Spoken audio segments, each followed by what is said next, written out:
Hello everyone, my name is Nick, CEO of Bubblemaps, and today I want to walk you through how Bubblemaps works. We'll split this into three parts. One, I'll cover the basics, what a bubble map is, what the bubbles and the connections mean. Second, we'll move on to time nodes, which let you spot coordinated behavior.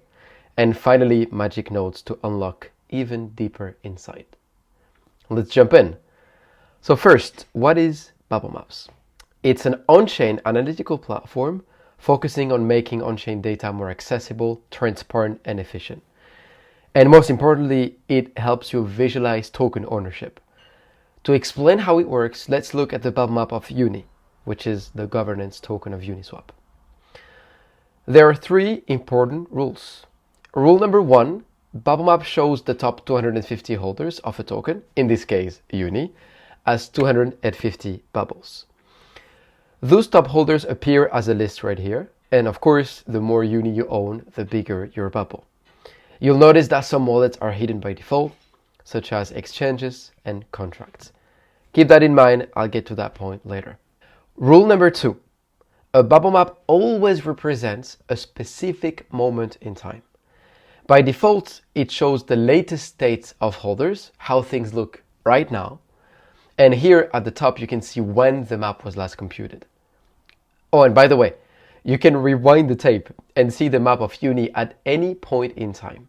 1 year ago, 5 years ago, or even on launch date. I mean, look at this. It is literally the birth of a token, which I found very poetic. But I'm getting ahead of myself. Let's go back to present time. And rule number three, when bubbles are connected, it means an on-chain transfer has occurred between them. If you click on a bubble, you can see the transfer details, such as the asset and the dollar value. For example, this wallet right here sent 7K USDC to one address, 0.04 ETH to another, and 1.5 Uni to a third. And this is why those four wallets are forming a cluster. By default, we show all transfers across all assets and all chains, but you can filter what you see. For example, you can choose to only focus on Uni transfers and filter by dollar amount. To sum it up, you can read these rules like a sentence. This bubble map shows the top 250 holders of Uni on December 17, 2025, and displays every transfers between them. Easy. Now, let's move on to time nodes, which is a very important concept. Earlier, I said that CX, DEX, and contracts are hidden by default amongst the top holders. And the reason is simple. If we show them, everything ends up connected, and you get clusters that don't mean anything. Unfortunately, some bad actors have learned to take advantage of this, and instead of linking their wallets together, they withdraw from exchanges into a bunch of different wallets, then purchase on DEXs. So you would only see independent wallets. No links, no clusters. They successfully hid from you. But there is one thing they cannot hide: timing. The token Bullish is a great example of this. At first glance, it looks great. All holders look independent. If we show the DEX, PumpSwap, almost everyone connects to it. And that was expected. As I said, this is simply where they all bought the token. So this big cluster alone doesn't mean anything. What would mean something, however, is if some of these holders bought at the same time. Introducing time nodes. Instead of showing one large PumpSwap bubble, we break it down into multiple abstract PumpSwap nodes with a time component that we call time nodes. Each one links holders who bought within the same time window. For example, this time node connects holders that bought on November 2nd at 2:13 p.m. The result is beautiful. Instead of one massive cluster that groups everyone, we get smaller, meaningful clusters that shows coordinated behavior.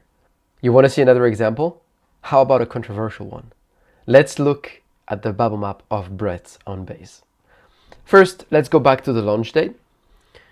Immediately, we can see large clusters around OKX. More precisely, we can see 4 distinct OKX time nodes.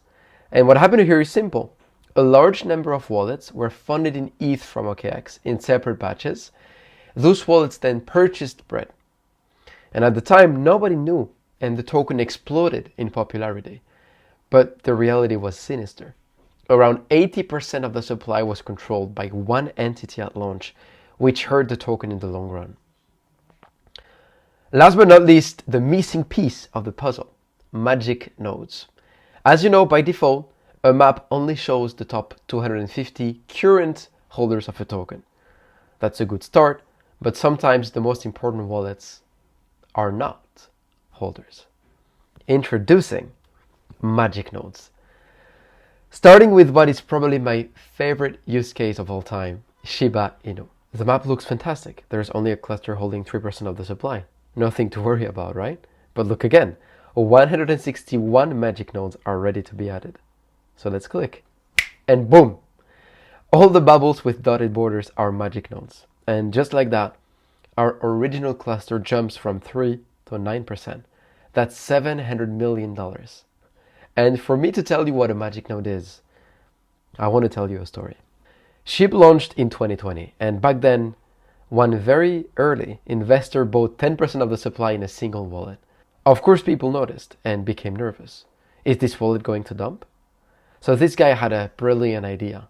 Why keep everything in one wallet when I can have many?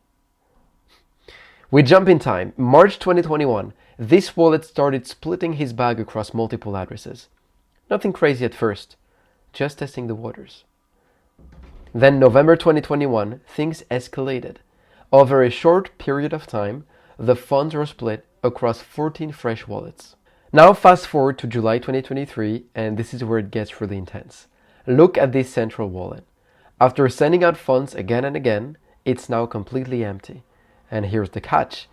Because the wallet is now empty, it disappears from the map. And once it's gone, the whole cluster breaks apart. This is exactly when magic nodes comes in. When you turn it on, that empty wallet gets added back into the map, and instantly the cluster comes back. But then another wallet is doing the same thing.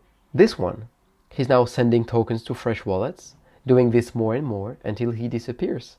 But then you get new magic nodes and boom, the cluster reappears. Fast forward to today, and our mysterious SHIB whale has repeated this process over and over.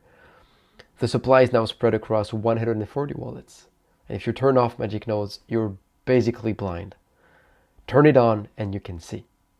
Alright, one final example. Remember bullish that we looked into earlier? Well, I have a confession. I kept it intentionally simple because we were only looking at the top holders without the magic nodes. So let's add them. Boom! It's even worse now, right? So let's break it down using this purple cluster. Each holder is linked to a series of magic nodes, one on one, and they're forming a circle. This circle of wallets was funded at the same time from Binance, creating a time node. And this pattern expands to the whole map.